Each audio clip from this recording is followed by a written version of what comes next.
And welcome back to day 39 of Survivor 50 Seasons and 50 Days.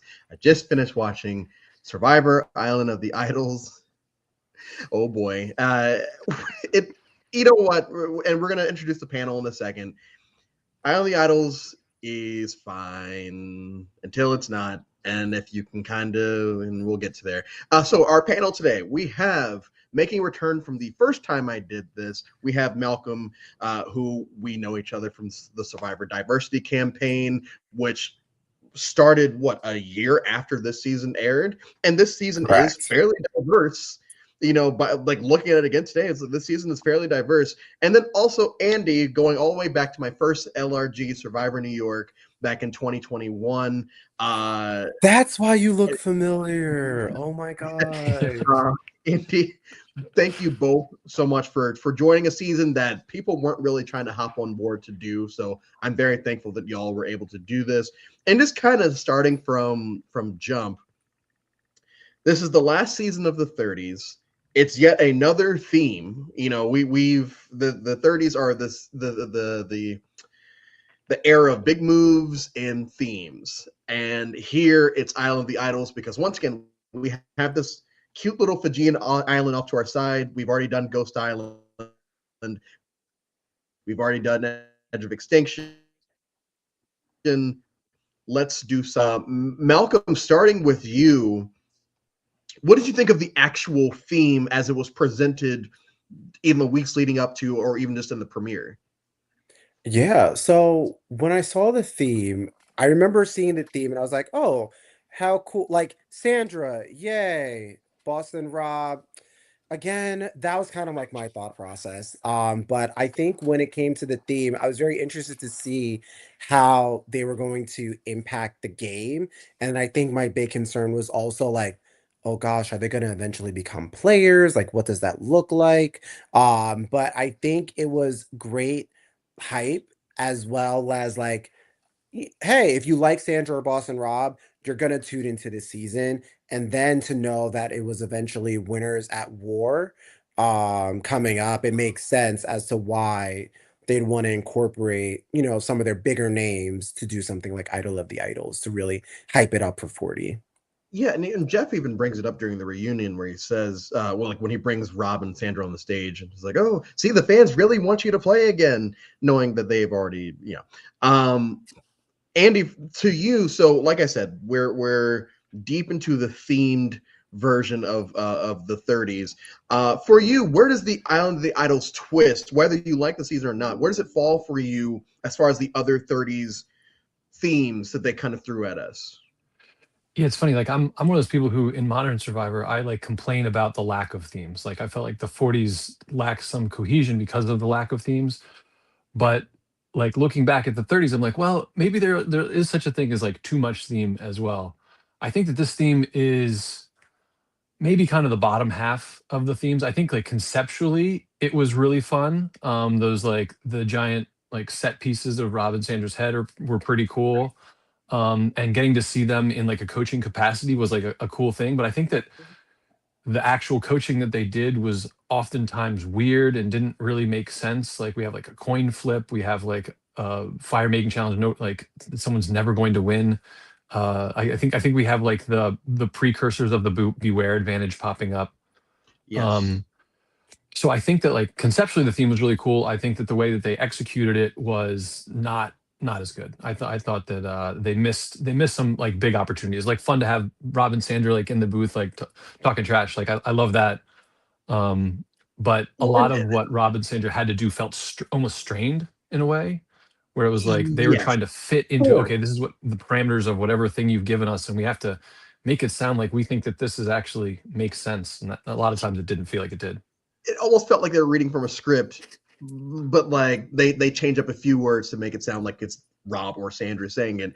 And you brought up the theme, not right. I used this reference when I talked about Ghost Island the other day. Of Ghost Island is worlds, or not worlds apart, is one world, where one world is a fun concept, just executed poorly by dividing men and women, by eventually splitting them up when they do the swap. If they had just done one world the entire time and had two legit tribes that weren't divided by gender, I think it could have gone a lot better. Same thing with Ghost Island, where the concept was a lot of fun, just like flashbacks to all of these big moments. But then you also have idols hidden all over the place back at the beach too. And that's what this season starts off with. Everyone thinks the island of the idols is the actual beach. It's like, well, no, that was Ghost Island. There are still going to be a bunch of advantages and idols in this game, and we'll kind of get to that a little later. But the island of the idols concept, I think, if they obviously they could never do that again because of what's going to happen later in the season. But if they ever did something similar to this again and just named it something different, I think it could work as a captain season where the captains aren't actually playing. Just put, I don't know who's big now. Just put Savannah and D out there and just be like, hey, just teach these people do whatever. The characters also. Oh, yeah, Can I Malcolm, also go ahead. just say, I just want to say also, I think what also didn't help with Island of the Idols is also that, and I believe it was production, made players not be able to tell the other players. Like when they went to Island of the Idols, they couldn't tell the rest of the cast what the game was, right? So I felt like that stifled gameplay. It's also forcing people to lie that may not have wanted to lie. So I wasn't a fan Hmm. of that component either. Yeah, Yeah, that's a good call. it is because Ghost Island, they could just say tell the truth or not. They could say whatever Right. they wanted to, and here, yeah, it is kind of just like, hey, you have to keep this quiet. So where the point where some people just don't know that Rob and Sandra has been living right across the street for 30 something days. The cast. So I believe this is the first season that Lynn Spillman didn't help cast, and I think that for the most part, and we'll talk about three of them a little later. It's just a pretty damn good cast, especially in the 30s where it has been very hit or miss. I would say that 38, I really like 38's cast. I really like 37's cast. And 33, yeah, 30, no. And then what else am I missing? 35, 30, Wrong. yeah. Oh, Korong, sure. It's fine. We get Sydney and Michelle. Uh, and I guess Ty. For y'all, who were the standouts at the beginning of the season, just before anything actually started popping off? Who were some of the people that you were kind of vibing with, people that you were kind of hoping go far, or just people you were entertained by? And Malcolm, will stick with you right here. Yeah, so I would say at the beginning, I remember really liking Lauren. I thought the braids were cool. She seemed really personable, really bubbly. I also was a fan of Karishma because I believe she is the first woman of South Asian, correct me if I'm wrong, but I could have I'm fairly sworn that certain. was her thing, that she was the first South Asian woman to compete on Survivor. So I thought that was really unique. And then I personally resonated with Jamal. I felt like I remember when Island of the Idols were playing, me and Jamal were in like similar careers. So I was like, oh, Jamal's like me, but like tall and bigger. Like, so I feel like those are kind of like my big three that I was rooting for when watching. Andy? Yeah, I mean, I think Elaine was one who was just like just the heart of Elaine, right? She just like seemed like she wanted to be there and cared a lot, but also just like making everyone laugh. And like they say like so you become yourself eventually on Survivor, and it felt like Elaine was one of those people who didn't like need that, right? Like she came on the show and was automatically herself, and that really resonated with people. So that was really cool. I was also a big Jamal fan. Yeah, just he like has had a great presence, and both head for the game and then a head for just like how to deal with people and you know make the tribe a better place. Yeah, I'm trying to think of who else I really liked. I mean, I also like Chelsea. I thought Chelsea was going to have a little bit longer in the game, but I guess we'll get to that eventually. But yeah, I thought she. I was interested to see how her gameplay would come because I think wasn't her story. She's the one who basically like went up to Jeff Probst in a cafe and was like, "You should cast me." Is I that believe so. I believe so. I know there's a couple people yeah? that I've heard have done that. I know Lydia I know from 40. Lauren. Oh, Laura. Okay, so Yeah. Oh, maybe I'm. Yeah, I um, might be wrong. Don't. I know Lauren Beck went up and was like, "Hey, like here's my tape. You should cast me." And Jeff was like, "You're right. Yeah." got you, Dan. Uh, Nice. outside of those, like Janet for me, Oh, Janet. Starting the Yeah, I forgot. fire.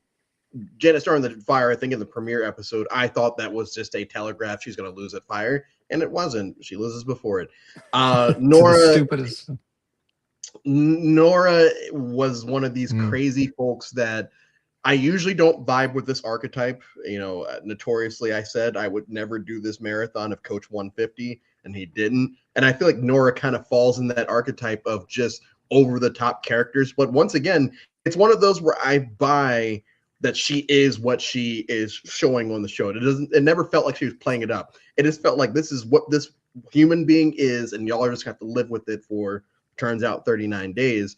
It's just like the advantage she gets where she says you I have to pick who does what, and that's just how it has to go. Just Oh, so good. moments like that, knowing full well this person is probably not going to win. It's very similar to Big Wendy yesterday, where it's like, okay, yeah, this person is not going to win, but I want this person on my screen at all times because it's funny. And Nora was that person for me this season.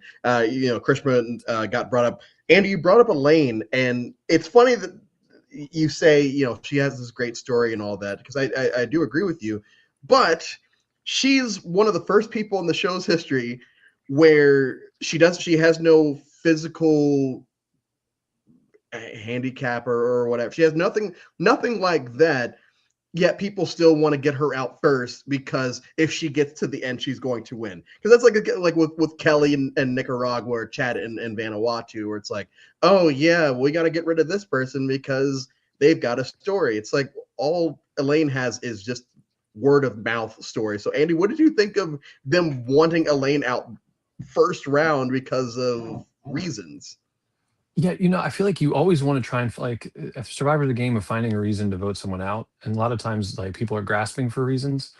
But I think it was, and I think it ended up going the way it did in that first vote because the reason that they wanted Ronnie out was because he was playing the game too hard, versus Elaine's story. That's such a it's way too early to start using that as your play to get some people to start changing their mind about someone. I mean, I feel like Ronnie just kind of misread that. He was wanting to play the end game in the first episode, and that's it. Like, yeah, you don't want to be throwing out names right away, especially for something like they're gonna win, they're gonna beat you in the end game. Like, man, we're not like even we got to live together for a little while. Like, it's gonna be we got a month I, plus being here before we have to like have be thinking about that. I've had this phrase I've used a lot over the last 39 days of describing the generic whites of like if you generic whites would example would be mostly all of the men from pre-merge Vanuatu, a couple of the people from a lot of the 30s. This season we don't have generic whites, we have generic others because until today, knowing full well I watched Island of the Idols 2 years ago, Aaron and Ronnie were the same person. Like I forgot that there were two people that were not white men that they just didn't exist in my head. And when I saw both, I'm like, oh yeah, there are two others here that have no names until you show them to me. Malcolm, Rob, and Sandra at Tribal, the tribal portion of it is probably my favorite thing, whatever of the season of just watching them judge these people as if they are infallible, but it's great because it is Robin. It's not, two first boots or whoever. What did you think of that? What did you think of them bringing the Island of the Idols folks over to watch these tribals? I don't know. I think I like struggle with the Island of the Idols, the twist, because as much of great content we got from Rob and Sandra in the booth, they're not playing. Like it takes away from the players. And I feel like what I enjoy about Survivor, I think the reason why Survivor has lasted for so long is that we fall in love with the players that are playing and we're getting to watch them play, dissect how they play. I feel like the Island of the Idols twist and how they incorporated Rob and Sandra takes content away from us getting to know and love the players even more, right? So like the amount of times we got Rob and Sandra confessionals of them commentating on Tribal Council could have went to us hearing more of what the players were saying during Tribal Council, right? I think even when it comes to like the mentorship component of Island of the Idols, it's great to have mentorship, but I think it's also great to watch players learn Survivor and make organic mistakes on their own without someone trying to teach them, you know? So like as entertaining as it was, I think it goes back to like a double-edged sword, but I think it goes into I think I think the direction that Survivor continues to move forward in that it is a television production first, and like you do need to have it needs to be captivating television and needing to change things up every once in a while. So I think like in the moment, like it did what it needed to do, but I do think in hindsight it would have been nice to be able to hear more than just there. It would have been more to just it would love I would have loved to hear more of the players Yeah, versus no, the no, commentary. I get it. Yeah, it's funny in the moment, and then when you think back on it, it's like, okay, we could have done a little bit more with these other folks that are just. I won't say anyone was overly buried in the edit. Like it never felt like we're not getting any content from, I guess, like Jack, but whatever.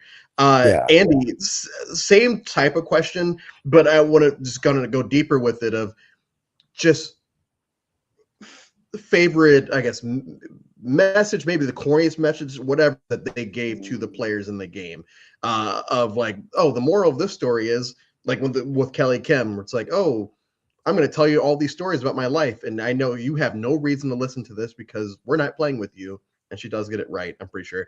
What Yeah. lesson, I guess, was the most embarrassing, your favorite, whatever? Just Well, what like stands out? two come to mind immediately as like the kind of the worst ones. First was Jamal, where like he grabs the advantage, and then they're like, "There's no for just like free and Survivor. You don't just grab advantages." And in my mind, I was like, Don't "When? get me When would you started on not? that one. When would you not?" And you know, and then culminate it all with the Dean's trip, where they're like, "You got to risk it. It's a big move." And this was like, actually coming to Survivor 50. This was the first coin flip. This was Yeah. the first Mr. Beats coin flip that Yes. ruined Janet's game. So yeah, it like both of those stood out as kind of like, what are we even doing here? Yeah, and kind of to Malcolm's point, I think that like their presence took you out of the like adventure in a way.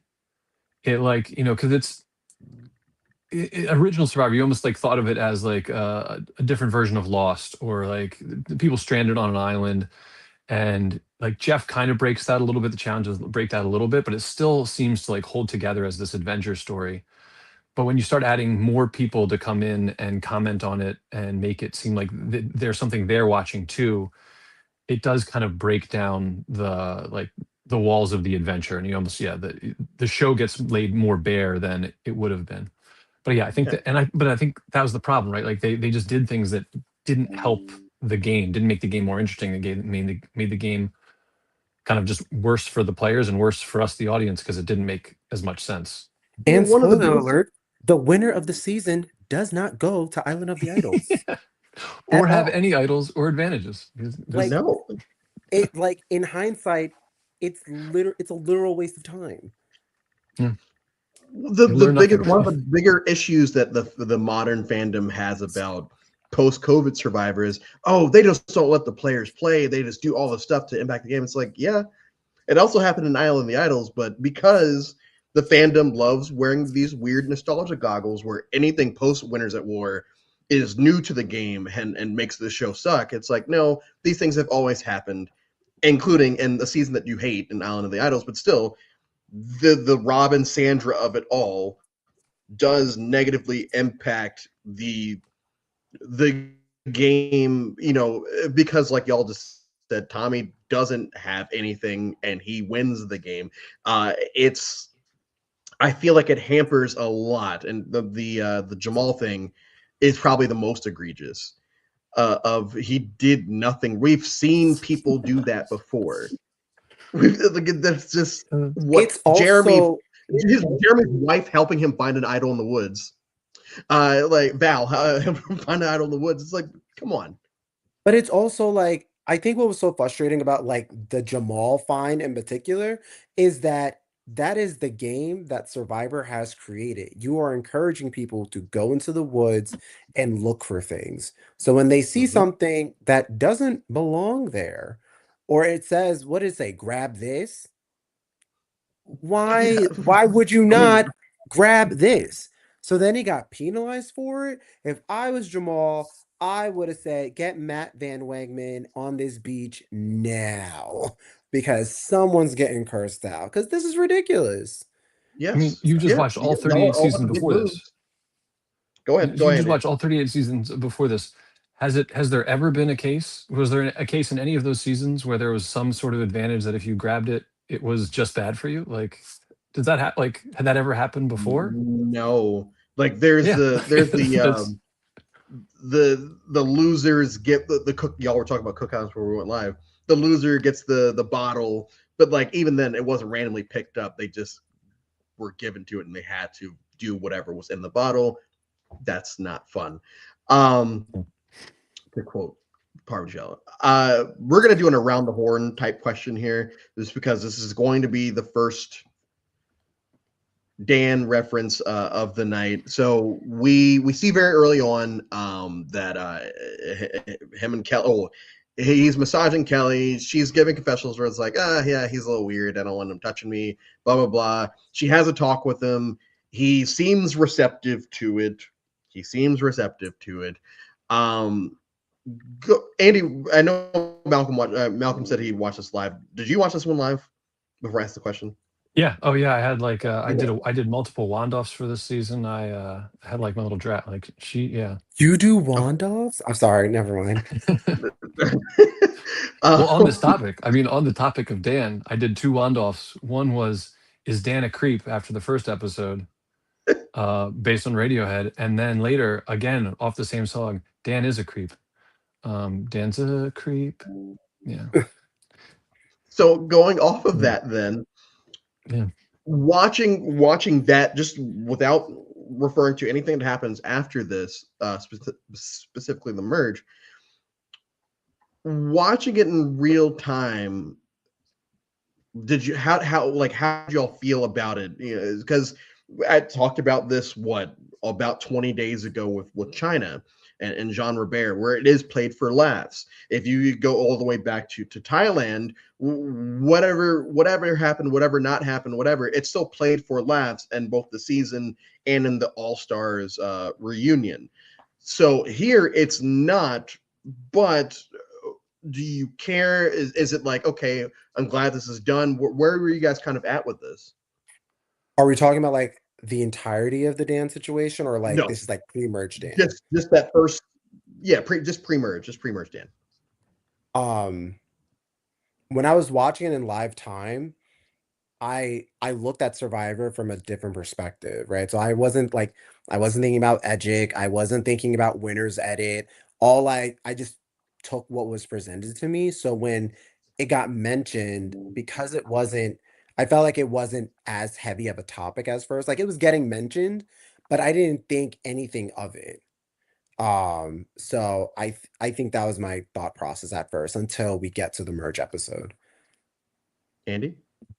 Yeah, well, I'm like I had like I just said, I like immediately wrote a "Is Dan a Creep" song, because yeah, something like just it was weird. It was just weird, and like the amount that they showed, it wasn't just like there was one instance they had an altercation, they resolved it.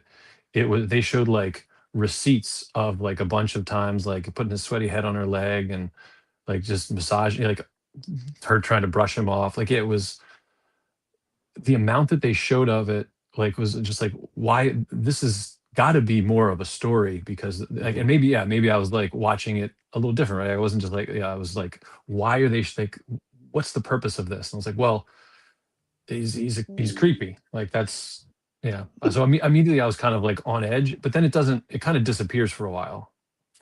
Yes. Yeah, and that's when Island, so last time I did this, Island of the Idols, I remember going live and saying, "Yeah, Island of the Idols." The pre-merge is so much fun this season. Like almost every episode, there's something that like resonates with me, and I feel like both of y'all are nodding your head, so it probably kind of the same with you.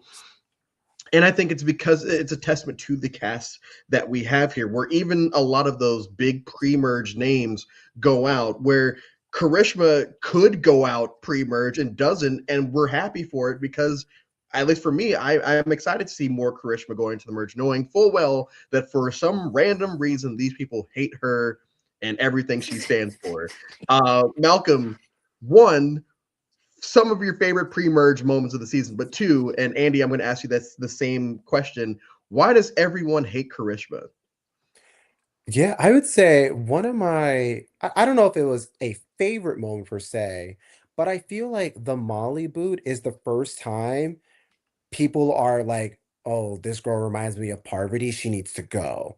Right. Like, I think Molly kind of breathed, and I think she wasn't starting to be in a potential power position, but I was hearing so much of Molly reminds me of Parvati. Molly reminds me of Parvati. Like we can't have another Parvati, and I think it just like boosted the lexicon of Parvati and like I guess that archetype, which was fascinating to me. But I think in live time, I remember being like, Molly doesn't remind me of Parvati at all. But No, sure. But I also pretty think in the woman. early right, right. But I also think in the early those early rounds you could breathe wrong and that could be enough for you to go home. So like it was unfortunate, but I remember that specifically being very important, interesting. And then I also think what we talked about early, the do-rag moment with Jamal and what's his Jack, name? Jack. Jack. What Jamal and Jack was very interesting.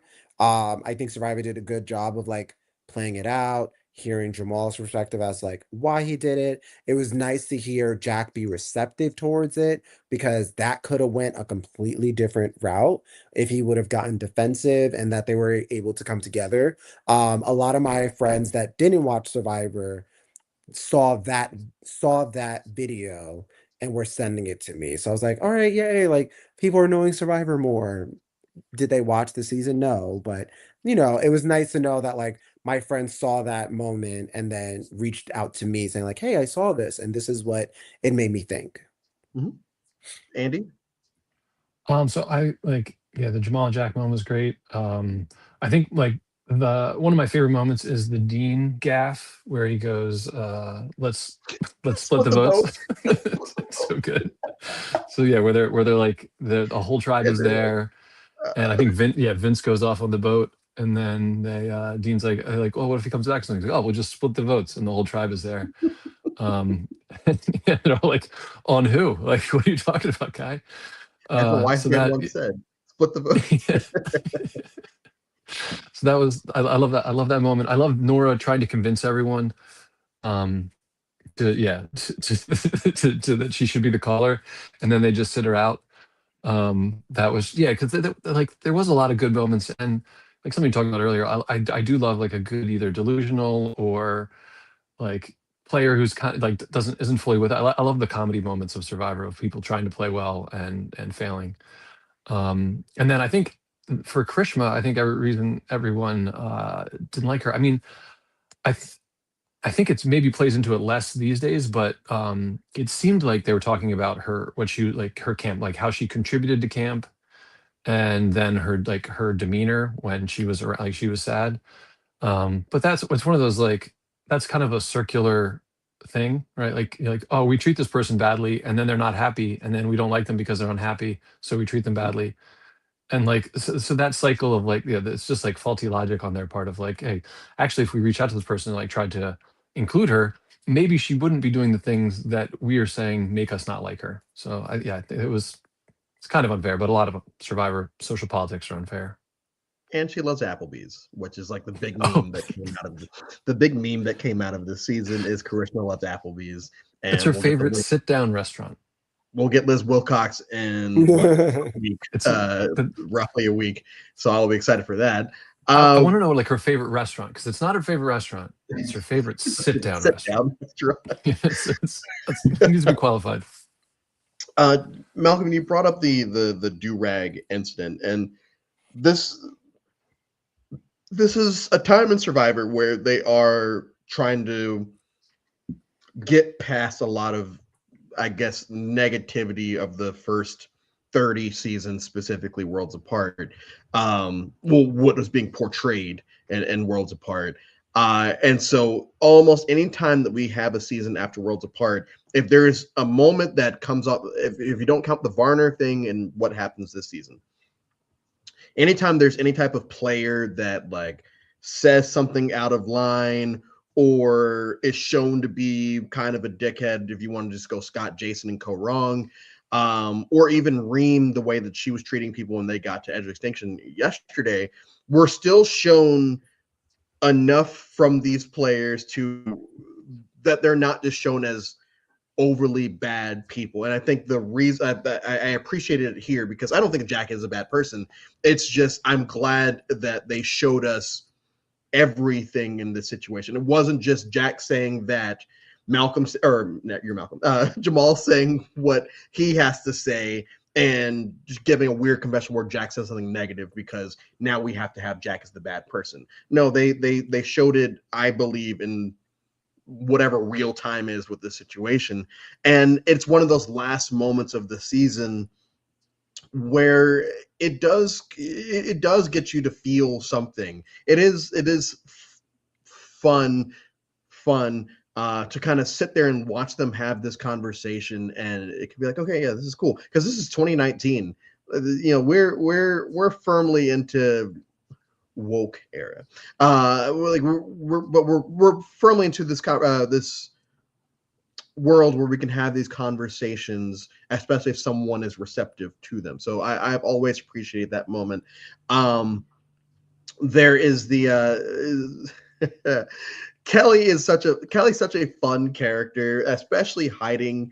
Was she got a clue? What did she hide in her hair? She had an eye Her tribal. idol. Or, She okay, lied so the idol. she hid it in her hair, which is such a when she brings up a final tribal, like, how did you change the game? It's like no one's changed the game in season 39. But I'm like, but also you hid an idol in your hair, so that is a game changing move. What did you guys think? Just Dan aside, what were y'all's thoughts on Kelly Kim this season before we hit the merge? I thought Kelly was going to be a power player. Like, how can you not be a power player with two idols? Like I think she was really setting herself up for a great game ahead. And I think it is, if we're not talking about the merge, I thought she was going to make a deep run. It was like how do you get Kelly out in that sense? Andy? Yeah, I mean, I think and she had one of the like pre-merge best moves, giving Dean the idol. Right, like that was like a genius move. To so like she's already played, like gotten someone else to play her one idol correctly, and now she's got two more. Yeah, it was hard to see her go because I thought that she really, yeah, like she seemed like she had a lot of game in her head, and it was unfortunate that she was one being like distracted from her game in the way that she was. I mean, like almost to the point that like I want to not to bring this too far back, but how they handled the Jamal and Jack situation gave you a reason to trust production. You're saying, okay, they're looking at these difficult conversations and they're handling them in a way that actually seems fair to the contestants. Um, and so like, which makes what happens next all the more devastating because it's all of a sudden, oh well, they did some things well, but man, they really maybe we're concentrating some of their efforts, like they needed to be not in the wrong place, but they needed to be concentrating their efforts in some like other places as well, like they, yeah, because she got, yeah, I think the way that she was done so dirty. It's, yeah, like, and it just puts a bad taste in your mouth for the rest of the season. I will say, I Well, think there's a difference between the Jamal and Jack situation and maybe production's handling of it versus Kelly and Dan. I don't think production 100%. needed to like intervene. I think Jamal has the education, the wording, and everything like that to be able to say, like, I can, don't worry, I got this, I can do this on my own. and like we can figure it Yeah. out where production doesn't need to step in. And then I feel like unfortunately with the Kelly and Dan situation, that is where production actually needed to step in. And I think not to give production any grace because I don't think it's deserved. Like they should have stepped in, but I also think in past instances they've never stepped in. I felt like they just wanted to let the game play out the way it was going to play out. And I think it was not, I think they did a great job cleaning it up at the reunion, but I think there were a lot of missteps that happened in game. And I think the difference between like Survivor and Big Brother is that they can try their best to clean it up to the best of their abilities versus Big Brother, where we're seeing everything in live time. And we can literally be like, Grodner, what are you doing? Like, hello, hello, you know? So, like, you know, with Yeah. Survivor, like, there was no one checking, there was no one within production or anyone behind the scenes say, like, hey, we should do something, right? Like, they just kind of let the game play out. And like, they eventually removed Dan, thank God. But I think in that moment where Kelly really needed an advocate, no one was there. Yeah, Except for and they Janet. remove her. Go ahead. Well, don't they remove him? They remove Dan because of something he does to someone on production, Correct. Yeah.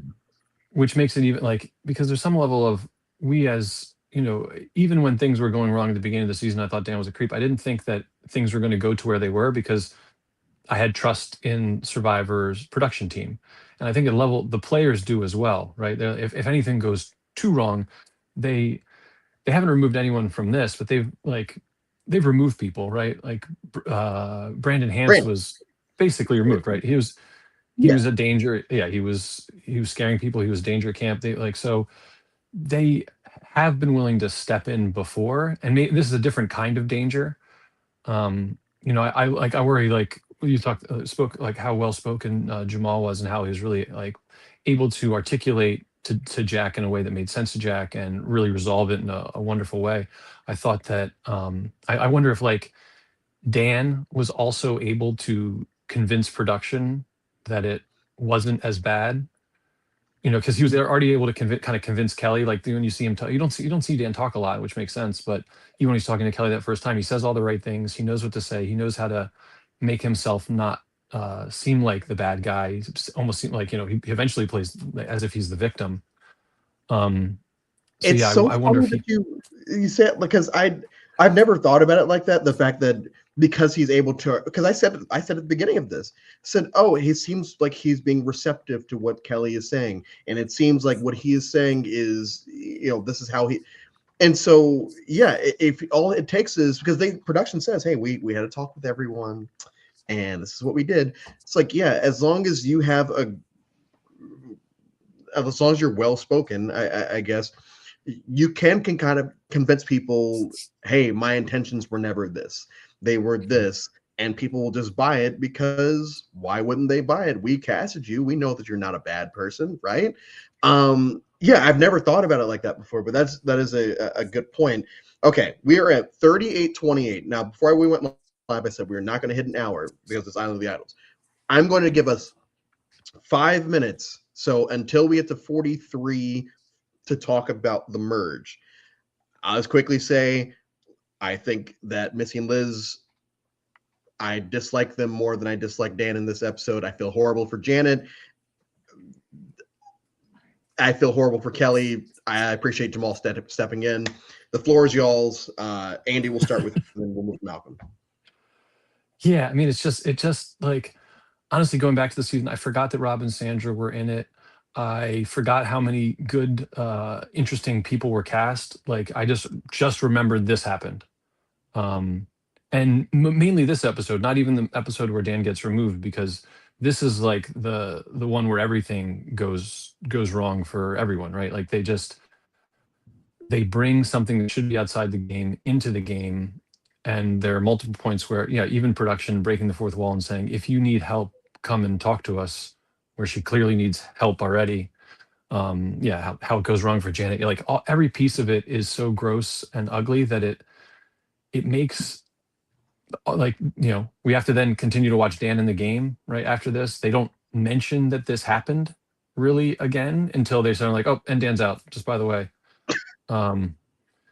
So it like yeah, it really kind of it's just disorienting and just ugly and unpleasant and yeah, for the rest of the entire game. Malcolm. Yeah, I think for me, what was very fascinating about the merge episode, right? Like there are not that there are no rules on Survivor, but they put these people on a beach and the players kind of decide what is the moral high ground. And I don't think the players in 39 seasons have ever been tested as such, where it is being brought to their attention what is going on, where like the players know that Dan is making some of the women on the cast feel uncomfortable. And then we have people, like a group of people that are saying, hey, let's put game aside. We can all just vote him out so that we can just continue the game as like as how we want to play it.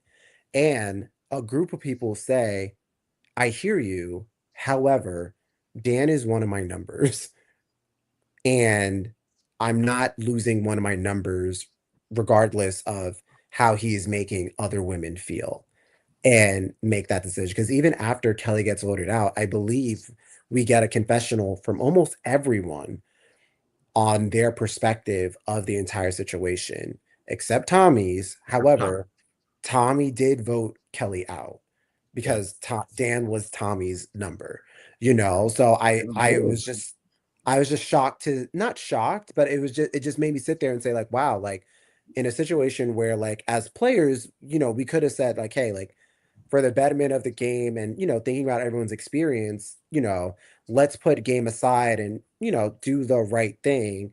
But people said, hey, I'm trying to win 1 million, and Dan is a crucial piece in me advancing further, so, you know, I don't care. And then instead, we're actually going to get rid of the person that has been complaining about Dan so that then we don't have to. I don't think that is their intention, but it's like instead, like target the person that is calling out my number so that then moving forward, this doesn't have to be a continued conversation. Yeah. It's interesting to see that that was the decision that this cast made. Well, and Yeah, I mean, I want to go back to China. Like Courtney is sitting there getting annoyed that they're not voting out Jean Robert, and Todd's giving confessionals like bitch, shut up. Like I need you because I need y'all are my numbers. John Robert's in the alliance. I don't care what you have to say. Like, and yes, that is one of those rare moments where we're actually getting negative content from an eventual winner, where it's like I don't care what this man is doing and saying to you. I need him here. I Well, know, Tommy like doesn't, they don't air I know Tommy's perspective on it. that's what I'm saying. Like we get Todd's, and I feel like Oh, somehow it's worse when Todd does it because we're seeing it. Like Tommy could be doing the exact same stuff, but because we're seeing it. Last, Andy, I'm going to go back to you because I saw you were ready to say something. yeah, Last thing I want to say is with Janet. The reason I said like Liz and Missy are my two least favorite in this whole situation is because Janet, all she knows is she's looking out for one of her girls. You know, she's Mama Janet out here. She's looking out for one of her girls, and two of them are lying to her and now making her and Dan feel bad. Sorry, like they are making them feel bad at camp afterwards. And Dan feels bad that Janet, and Janet's like, well, these two were the ones that told me that you did whatever. Like I guess in an alternate reality, let's say Dan is 100% on the innocent end here, then that means that Janet has now demonized him in her head because of what these two girls said about him when they knew that he hadn't done anything to them. It just makes me feel, once again, we keep using the word gross, but like especially for Janet in the spot, it's just I feel so horrible for her. She becomes basically the only person I'm rooting for in the back half of the season, and we're gonna get to that in a second. Andy, finish up this more than 5 minute talk, but like only by a minute or two. yeah. I think like I think we talked about Survivor being like a microcosm of the kind of our world, or maybe our country. And I think that unfortunately, not to get like political, but like this, like this actually does seem real to that, right? Like based on the world as it exists right now, people making excuses for people who do things like this because it benefits them is kind of what we see happening in our world right now, right? Like that. So it's an interesting, like it's unfortunate it happened on my favorite TV show, but in some ways it does make me think of like, well, it in some ways is a microcosm of what happens in real life, like that. These things, we people don't believe survivors. People use that the survivor stories to their advantage, and people will defend people who have done uh, bad things because they because it's in their own best interest rather than the what's in the best interest of the greater good or the greater group. So yeah, I don't know. It's just like something that came to me as we were talking about this. I'm like, yeah, that's an unfortunate example of Survivor being like who we are, right? The real world. Mhm. Yeah. We the problem with me with when the way that I do this marathon is there are just moments where I just kind of check out. It just kind of happens sometimes. Yeah. You know, It's got usually it's Nicaragua through South Pacific. Sometimes it'll just be like a merge episode that I don't care about. Um, Here, because this merge episode is 2 episodes and it just keeps, or two, maybe it's a double boot episode, whatever it was. It just kind of keeps on going. Once it's done, so I was traveling today, so I've been watching like on my phone and here and there. Um, I was so emotionally checked out, as I always am afterwards, that by the time we hit the family visit, for the first time ever, I emotionally checked back in, and that emotion is anger because he gets picked on the family visit because his small child is out there. This is not Shane. This is not Shane Powers and his son coming out. This is this guy and his son's coming out, and the way that Tommy and Jan, and once again, I understand from Janet's perspective why she would, because she feels bad because she thinks that it's all one big lie that's been said about this man. So of course she's going to want to come along because she has this camaraderie with him at this point. So I checked back in today during the family visit episode, and it's like this is just not fun. It's not fun. But you know what made it fun today for the first time ever? Is the fact that Nora's so fucking funny from family visit until the end that I can kind of just block out everything else yeah. because this woman is so delusional. And it's also when her love, I guess, of DK Chillin really starts. That I don't know. Nora really saved the last few episodes for me today. Just merge stuff, Malcolm. Just like how are you able to get through it? And besides what happens in the finale, we're gonna get to the finale in a bit. Where are those moments that's like, okay, yeah, I can get back into this as long as you don't show this person. Yeah, I think it's I mean, I'll say it's hard because Dan does really well, right? Like Dan gets the final five, and I don't think he's the target. Like I think he goes even further. So it's just like a dark cloud of the merge of like how does he like man like they're really putting their game first, and Dan is such an integral piece to these people's game. I don't think he had any win equity. I think he was going to be a goat, but like Mhm. everyone was trying to bring him to the end. So I found that to be fascinating. And then I think what made the merge funny, I just to echo your sentiment with Nora, like for someone who had such interesting takes of the game, she was in a power position like a good amount of times. And then like her logic for making decisions were low-key scary. Just even like winning Final Four, Tommy talks her out of putting him into fire. Her main target is Lauren, and she's gonna put Dean to I think her decision making was just so interesting, but I think she's such a unique character where it's like, okay, like how would Nora do in this situation, right? I mean, she gets the final three, but I don't know if her plan was to win.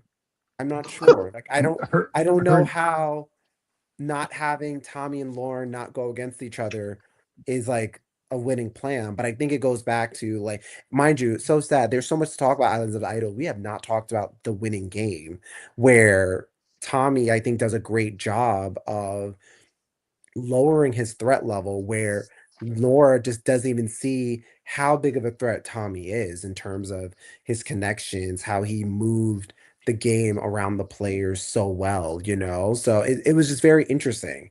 And I think like Tommy, I compare his edit to like a Kim Spradlin almost kind of sort of, where when you really see him on paper, it's like, how is he not the winner?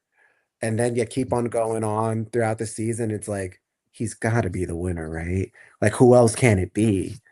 And then he is the winner in a very dominant fashion, mind you. Like, he did a great job.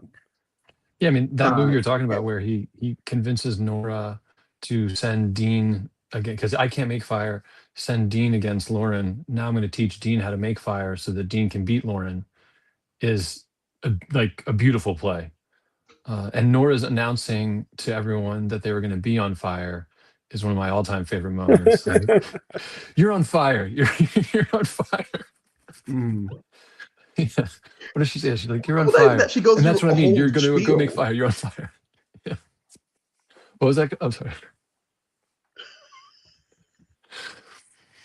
Yeah. Yeah. Oh no, I'm saying she just goes on the whole spiel about it, and they're also Yeah. like Nora, who's going? Nora, who's going? Nora, who's going?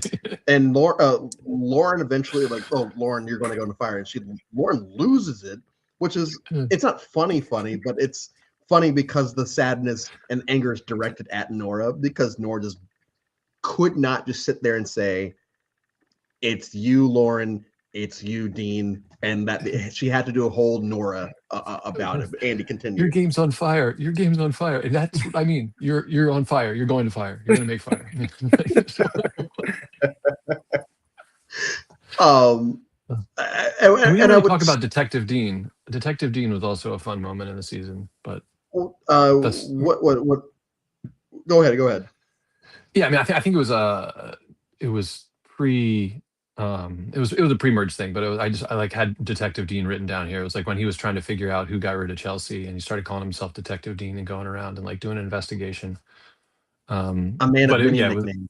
yeah, The it man was of like yeah, it many was like nicknames. a Inspector Clouseau, like just doing nothing right. That was, Well, and that's but yeah, that's that's the, I know we keep going back to it, but like there's so much fun with this season that if you give me the non Dan edit, if there is such a thing, you could be looking at Island of Idols as like a top half of the 30s season yeah, because everything is there. We have the cast, we have the gameplay, we have the characters. You know, we have the shit twist, but that's what the 30s are. So like everything that goes into the formula of having a good season in the 30s, it's all there. And it's very similar to Caramoan where people shit on Caramel, it's like, yeah, the merge is not good at all. The merge is a lot of fun, but when you think Caramel, all you think about is Brandon Hance and his freak out. Like you don't think about anything else, and that's why one of the many reasons I love doing the marathon like this is because I get to see. There's a lot of revisionist history in Survivor, and if you just go back and watch seasons, you realize, oh, Vanuatu doesn't suck. The internet thinks that it sucks. Oh, Edge of Extinction doesn't suck. The internet just thinks it sucks. Just go watch it again. Oh, Island of the Idols isn't shit from beginning to end. It's pretty fun, and then it's not fun, and then you just have to find fun things in it. Uh, and I'm not going out telling people to go watch Island of the Idols because why would I ever do that? But there is a lot of good here, and one of those good moments, one of those fun moments, is the Karishma boot because this is still the family visit episode. This plan is actually really good. Like we've got 4 votes here. If they split the votes, then we vote Tommy. I think Tommy was the person that was going to go there, and Nora gets freaked out by Dean talking to Tommy and just blows up the entire plan. It also reveals that Elaine has an idol because this is just what Nora does. She works in chaos, and one of my favorite Robin Sandra moments are, oh man, Nora's losing it. It's so good. yeah. Thoughts on the It's final 8 unfortunate. or final whatever it was, the Krishna vote? Do you think they'll ever bring anyone back from this season? No, no, no. I I believe if Survivor really wants to like not not wrap it up. I don't know the right word, right? Like I think they did a great job at the reunion of like trying to clean up the Kelly situation. But I think the right thing to do would be to have Kelly come back. Right? Like if you're serious about like us wanting to apologize and we should have done right by you and so on and so forth, like where's Kelly's invite to come back? Like that's what you want her survivor experience to be? That like, I Yeah. think she should have another opportunity to cut if she wants to. If she wants to, yeah. If she If wants to, Kelly's telling Survivor to kiss her ass, then like that is Kelly's prerogative.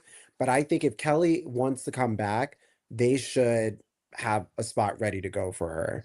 And that can be a form of an apology, of saying like, hey, like let's not have Island of the Idols be your experience in the Survivor community. Let's try and rewrite that with the new cast. I think that'd be really, if someone was to come back, it should be Kelly. I think it's sad that there are some great contenders of players that should come back and will not because they'd have to reference this season, which was so bad. But that's my take. Yeah, who would you like top three outside Kelly? Who would you bring back? Janet, Elaine, why do I keep saying Malcolm? Janet, Elaine. I know. Actually, I do know why I keep saying Malcolm. Because it's Malcolm Jamal Warner, and every time. Got it. Got it. But Jamal, Elaine, Janet. Yeah.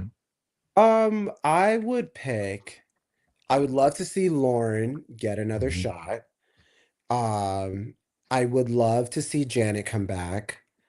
And as much as I love Jamal, I don't know if I'd want to put him on the list because I don't know strategically if he really was that great.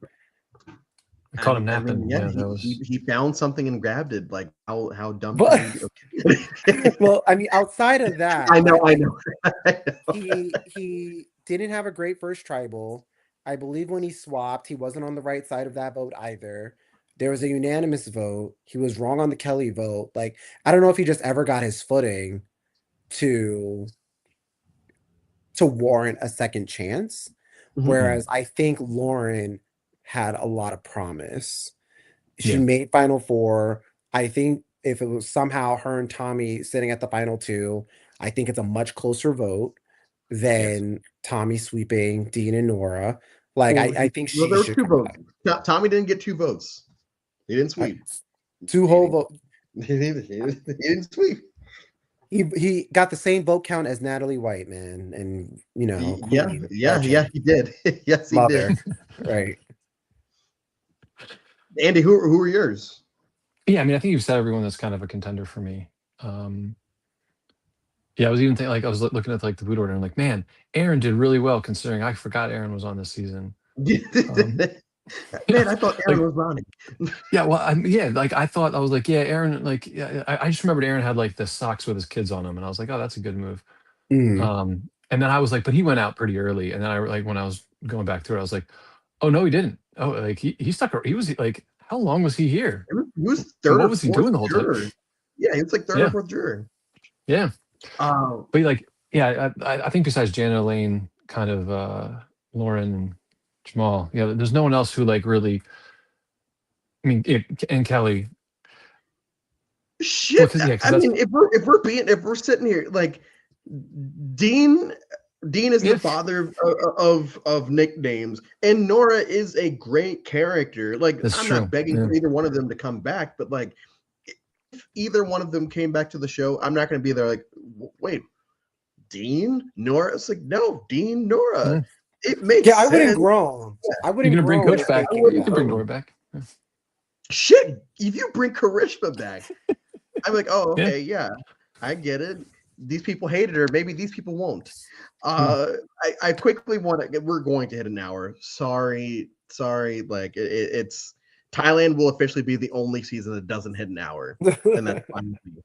Um, I do quickly want to talk about the Elaine tribal. We won't talk about the ejection because we've talked enough about that whole thing. But the Elaine tribal is very emotional. It is one of those moments that you really you, you respect the players that are left as game players because you can tell they're all resonating with what Elaine is saying. They're telling her story, and Janet goes over and hugs her. I think Lauren hugs her as well, or somebody else hugs her, knowing full well that she is going to go home in this spot because at this point we need Elaine gone, and then we need Janet gone.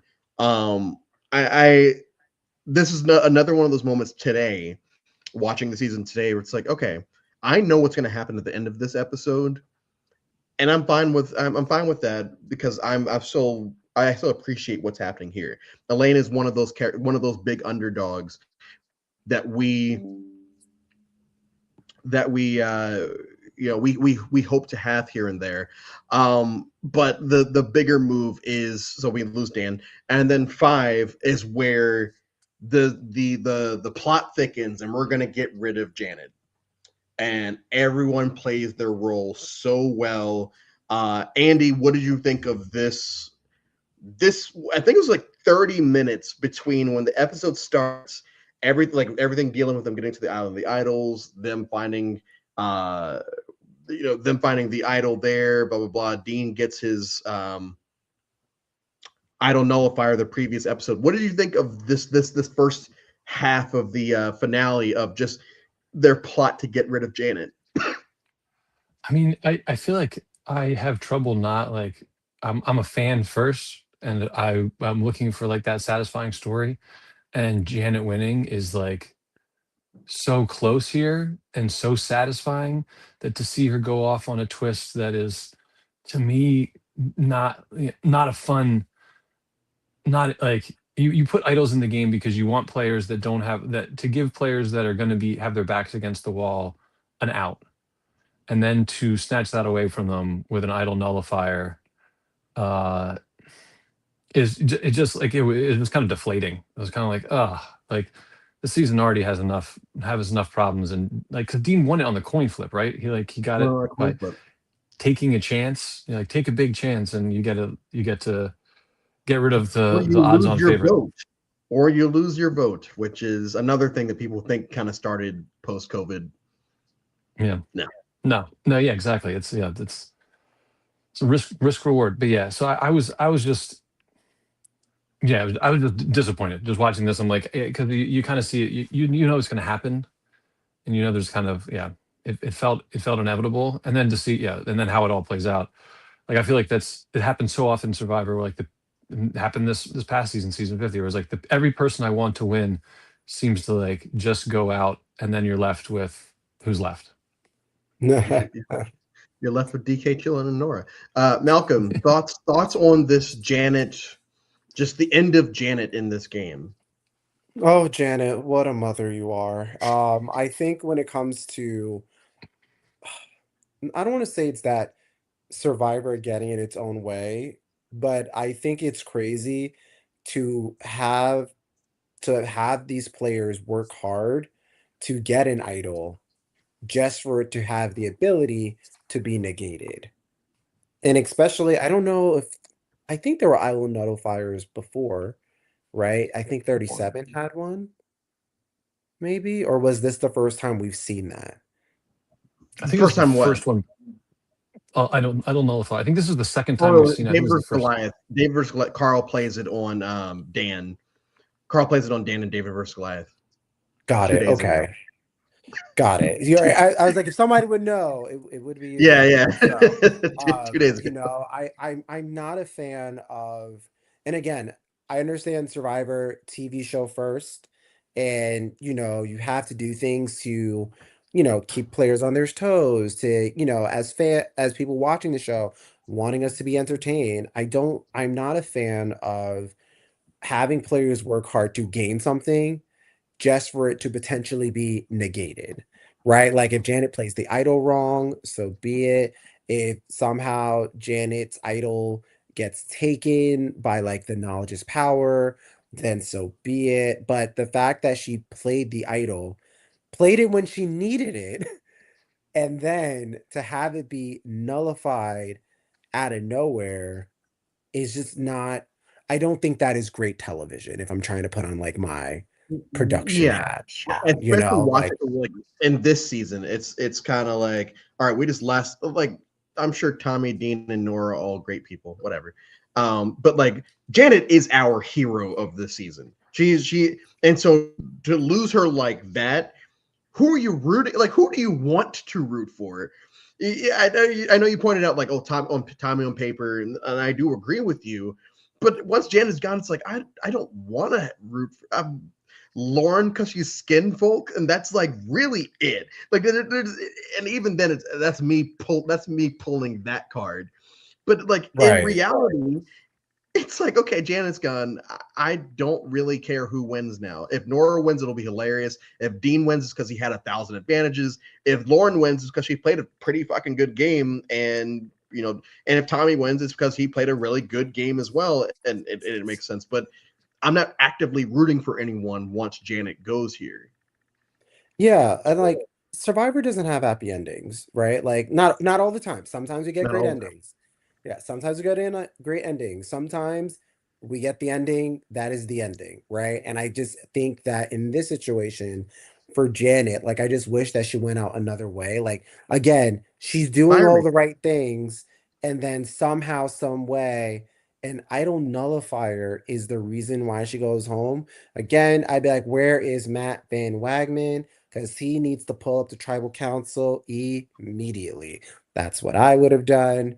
But I think, mm, does Jenna even want to be associated with this season? Like, like, I mean, she's still friends with a lot of people from the season, so I would assume so. Uh, who's to say?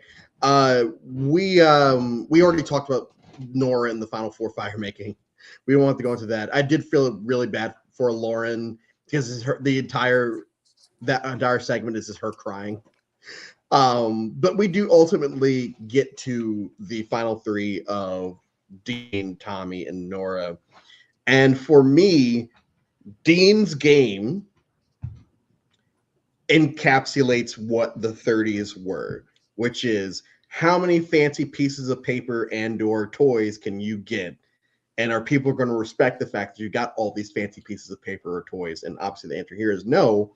But Dean thought he had a really good chance because he had all of the stuff that Survivor has spent 10 seasons basically, or even if you want to go back to earlier than that, they've been telling you, hey, you have to have all of this and you have to make big moves if you want to win, even though historically that's not the case. It's almost never the case. But we now hit peak advantages, peak idols, peak everything.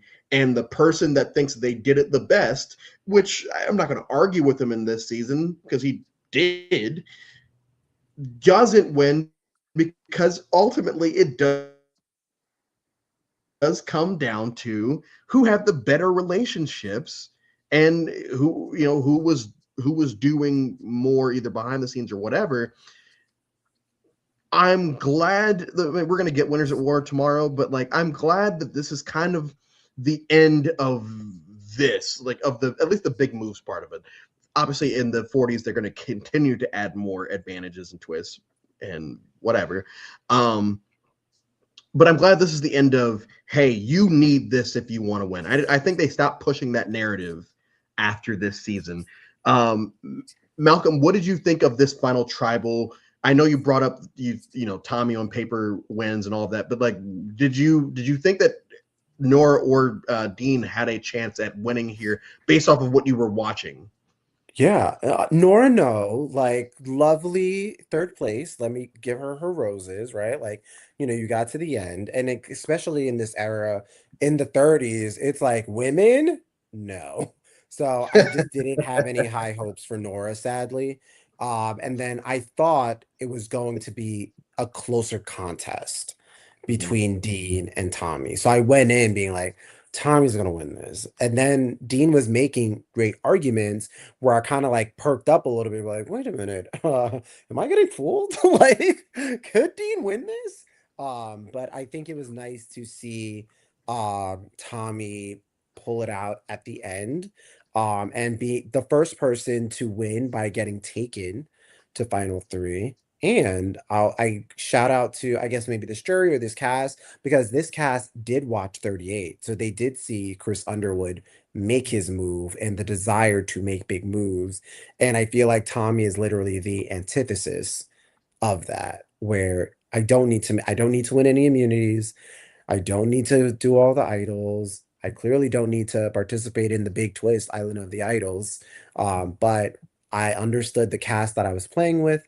I built great connections. I maneuvered the people of the game the way that I needed to ensure that with this combination of who I'm sitting with at the end, I will have the most compelling game. And I think him being able to say, like, yeah, I didn't have to do all that, and I'm still here, is probably what tipped him over to say, like, oh, this is different, versus Dean saying, like Dean would have been like every other winner, whereas Tommy would have been something different. Andy? Yeah, I mean, I think that like Dean's case of I had all this stuff and I played it was partially deflated by the whole sabotage, like Jamal's sabotage of him. Like, actually, you didn't have that thing that you thought you had, but you thought you had it, so you didn't actually know it was going on.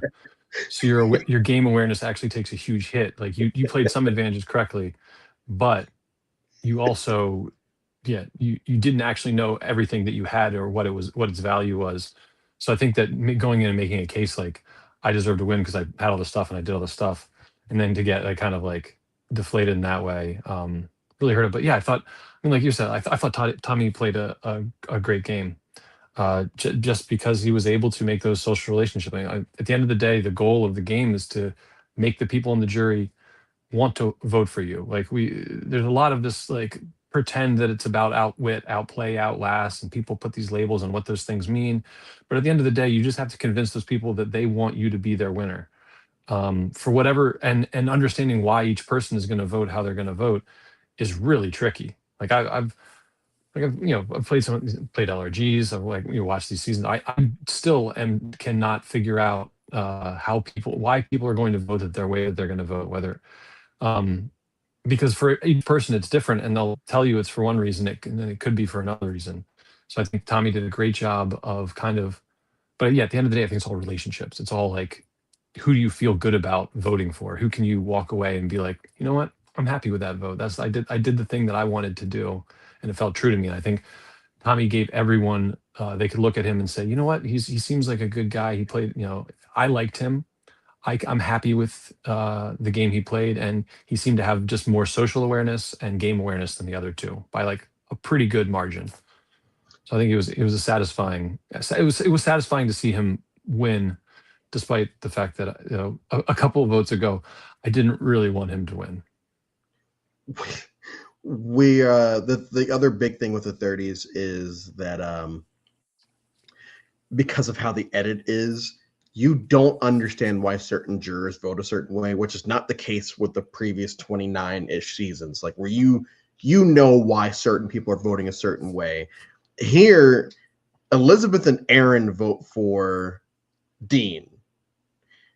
I don't know why. Like, not to say that they shouldn't have voted for Dean. It's just more. There's nothing that I am shown or that we're shown as an audience where it's like, okay, that makes sense. I keep using the Purple Kelly Fabio thing in Nicaragua of, yeah, Fabio gave her his jacket because she was freezing out there because production hates women, and so Purple Kelly votes for Fabio. Here, there's nothing that I saw this season that makes me think that Elizabeth and Aaron were going to vote for anyone, let alone vote for Dean here. It doesn't make any sense, but it's fine. Tommy doesn't win in a clean sweep. It's all good. We've already kind of talked about what happens with the reunion. For me, the reunion, I had given up on the reunion a long time ago, like as far as like watching reunions. So my memory of this one is, oh yeah, let's just kind of get to the Kelly Kim 101 thing at the end of the episode, because that's what people are here. That's what people are tuning in to see. We're here to see this and to see what's coming on next, and we'll get to that tomorrow. As we start to wrap this up, Andy, we'll start with you. on a or however you did this, if it was a rewatch or whatever, final thoughts on Island of the Idols. Yeah, I mean, I would wouldn't I'd tell everyone to skip it. It's not part of the it's not going to become part of the Survivor lore moving forward. There's no players that are like we talked about. There's probably no players that are coming back. Um, the ick factor for me was so high, and it was like really hard to rewatch. It was hard. There was just parts that were just hard to get through, no matter how much fun certain parts were. And there, like you said, like we said, there was a lot of fun parts because there was overall there was a lot of people who were very interesting and funny and charming on this cast. But the black cloud like the dark cloud above this is just like you can't escape it. It encompasses the whole season. There's no part that you can get away from. So yeah, unfortunately, it's like yeah, I don't know if it's the worst season of Survivor, but it's maybe the hardest one for me to watch back. Are you either one of you basketball fans? Go Knicks. Go Nick. Right. So, but the 2020 NBA championship is played in Florida and in front of basically no crowd, and it's one of the worst NBA championships. Not because of the teams playing in it or the games that are being played. It's just that crowd atmosphere not being there. It just makes you. It just feels weird. You just. I'm never going to go back and watch highlights from that series because it's a relic of what that time period was. And I feel like with Island of the Idols, it's the same thing. Malcolm, go before I give my actual thoughts. But Andy, that was a good point. Yeah, I mean, I think Andy really the nail on the head there, where as where we were able to talk about Island of the Idols for over an hour because there are such great gems, but it all just goes away with it's not even just like a dark cloud. It's like a dark mist that surrounds the entire season. Like you can't get past it. Survivor could not edit its way out of it. Like they had to include all this stuff because again, they have all of the confessionals where they're admitting it. It is such a huge plot of that season that they couldn't edit itself out. So they had to play it in live time. They had to publicly hold themselves accountable. Like if you're a completionist, sure, you will find great gems in it. I think if you're watching to study Tommy's winning game, you will clearly see why Tommy is one of the more dominant winners. And I think is a great example of like what a great social game is and understanding the players. But why watch Island of the Idols when you have now 49 other seasons you can watch? Yeah. For me, yeah, it's basically the same thing of as a completionist, I have to do it like this. But no, even if I want like this potentially is the last time that I will watch Island of the Isles because I'm never doing the marathon again. So this might be the last time I watch Island, unless I am doing a Tommy deep dive. And I think there is enough Tommy there, even though we know that there are things being cut out that you can kind of see. Both of y'all kind of said it. That Tommy just has one of these. One of Tommy's best social moves is the Janet vote because he knows she has an idol and he knows that Dean has an idol nullifier, and he can just kind of sit back and watch it unfold and spread enough information so that people know, like everyone knows what to do. For me, through 39 seasons, I have out of the idols at 38. Thailand. Yes. Yeah. Yes. Thailand will never not be my least favorite season. It's Thailand. Okay, final couple questions. One, who would the six players you'd put on the season? Because everybody's on the DVD cover for this season. Everyone's on there. So who would the six players be on this cover for y'all? Oh, Andy, do you want to go first? You want me to go first? Sure. I mean, of course, you have to have your final three on there. Um, and then I kind of think yeah, you just almost kind of go down the line. You got Janet, um, you got Elaine.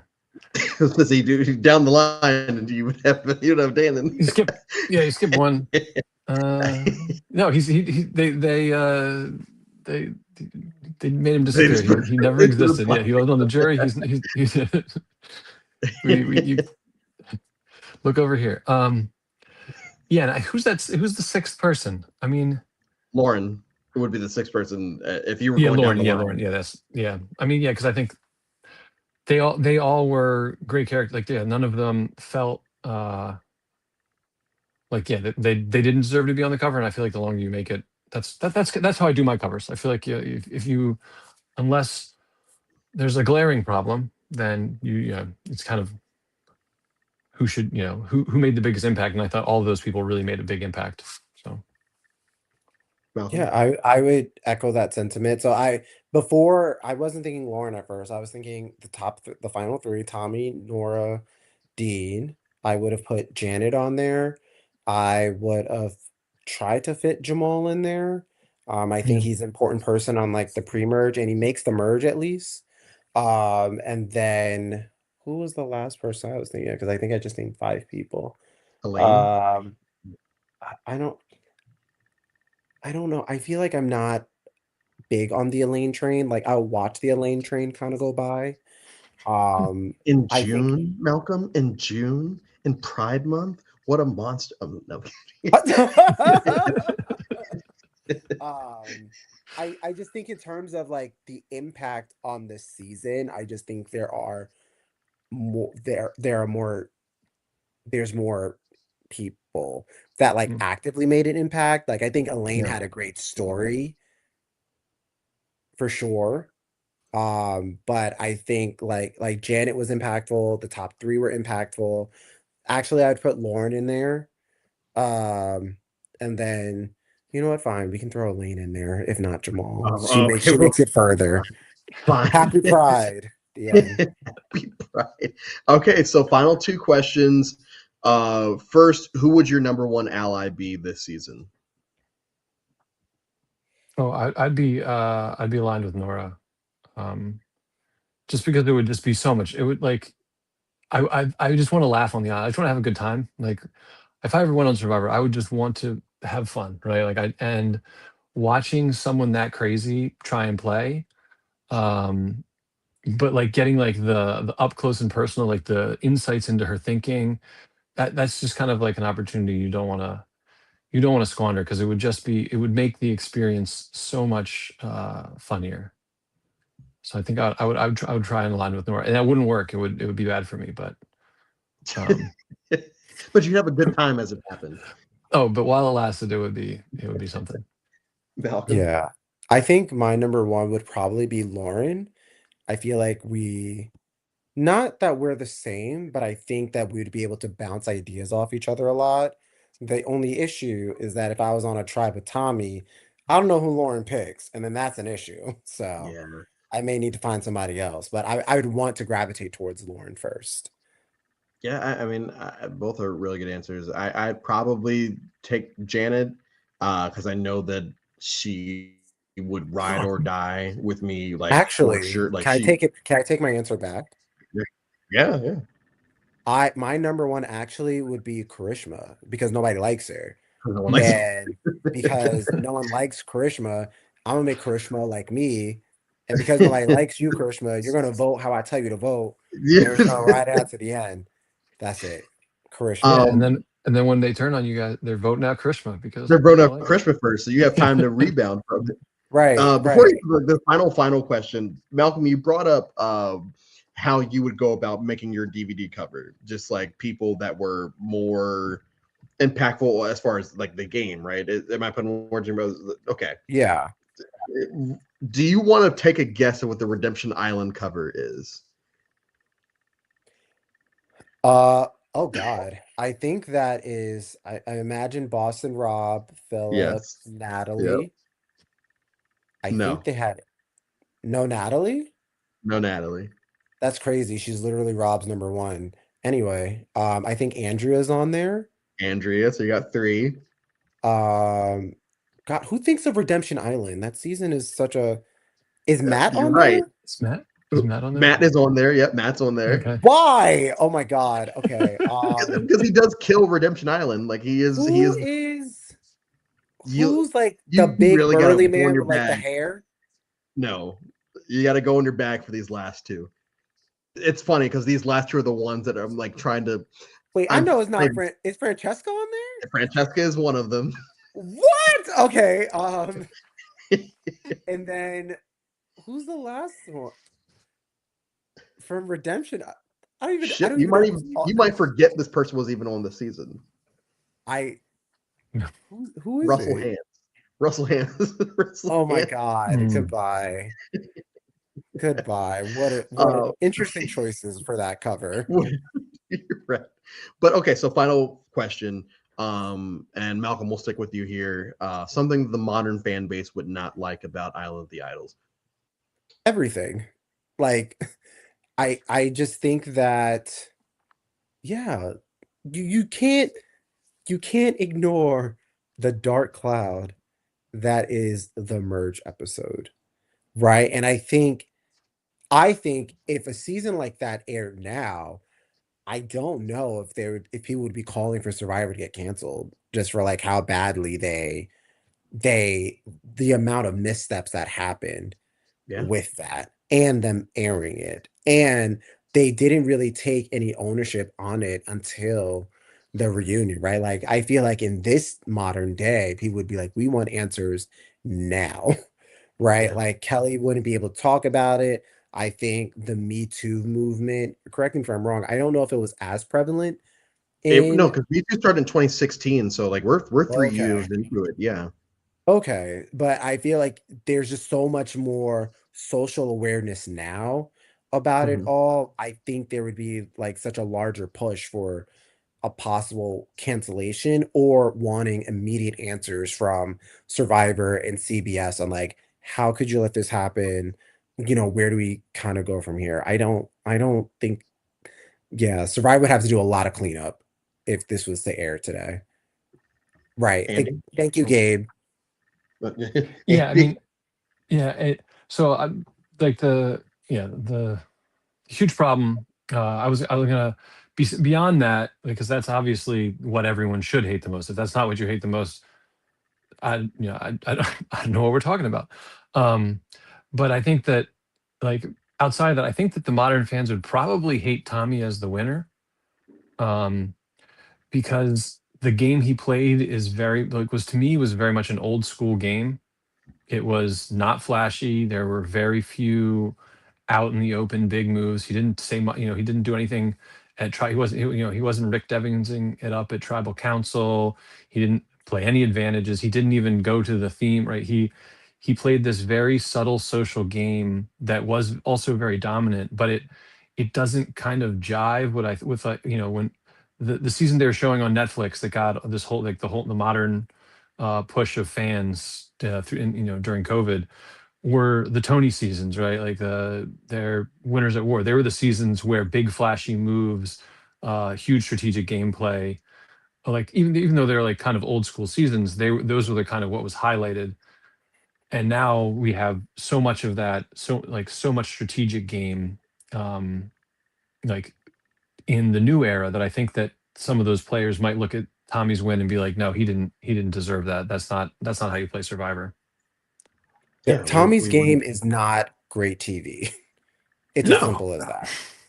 It's not, but and this is what I always say. It's like, yeah, I understand as an audience member, we are probably not going to vibe with this. Like, remove the Dan stuff, people probably still wouldn't vibe with that because it is. But as a player, and you're out there playing for $1 million, I don't give it. This is one of the reasons that I love Rob Mariano with Michelle Fitzgerald and Winners at War, where it's like, hey, fuck these fans. You won because you won. Like, who cares that you wasn't this or that? And I like that's like the reason that I enjoy Boston Rob now, because as long as I was kind of on the fence, was because that one moment in Winners at War, because he's straight up saying, hey, this is what it's all about. It's not about the fans, it's about what you did to win the game. And I think Tommy is a big example of that. And Andy, that was actually my answer of they wouldn't appreciate it. So my next answer will just be a gag answer because I hate the fandom. The fans wouldn't like the fact that we see a lot of people, the Elaine tribal. Oh, why this show we used to all be all about people not crying, and now there's crying. We don't want this.